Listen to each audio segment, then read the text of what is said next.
ان مولویوں کو کوئی ایجنسی پروموٹ کرتی ہے. میں کہا میں نے اس ایجنسی کو لے جاؤ تو انہوں نے کہا یار ایک بابا جی سے بنا دے ذرا کو.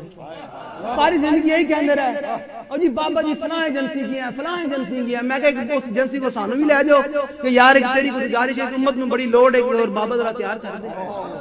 اے تھلے تک ہر منہ دے جنوں منہ دھون دا بھی پتہ نہیں نا وہ بھی یہی کہدا یہ بابے کو ایجنسی نے تیار کیا ہے. میں کہا لو پھر تیار کر کے دے دیو تو انہاں روڈ دو کے میں کہا ہن رون دون دا فائدہ کوئی نہیں. اج بھی موقع ہے ائی تواڈے تک اذان لے کے پیغام لے کے پہنچ رہے ہیں تھاں تھاں تے. آ جاؤ بھائی حضور دے دین وال جو ہن بھی نہیں آؤ گے تے مؤذن دا کام ہوندا آزاد. کوئی جل کے راکھ ہو جاوے کوئی کہے یہ سیاسی نعرہ ہے کوئی کہے یہ مذہبی نعرہ ہے یہ فلاں ہے یہ کہاں ہے یہ کیا ہے یہ کون ہے ٹی ایل پی والے کہاں سے آ گئے ہیں. کچھ جو مرضی کرتا رہے ہم نے اپنی موزنی کرتے رہے.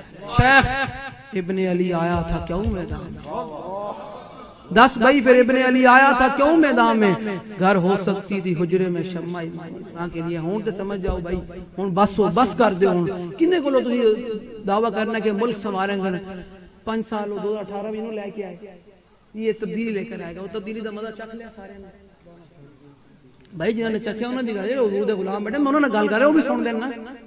تسی نہیں تھے جنسیاں دے مخبر بھی بیٹھے ہوں گے نوٹ ذرا بال کر کے لکھن نہ دے کوئی مسئلہ نہیں. انہوں بھی لے کے آئے رج کے ویکھ لیا جے کوئی تبدیلی کوئی نہیں ہے. تبدیلی صرف حضور دے دین نال حاصل. حکمرانی ساڈے تے کردے نے تھے جو حکمران تھلے لگدے نے سارے نس کے بعد چلے جاندے. ویکھ لو اج تک میں نہ لینے دی ضرورت نہیں. گمنام ہونے جانا دن ب دن اور گمنام ہو جان گے.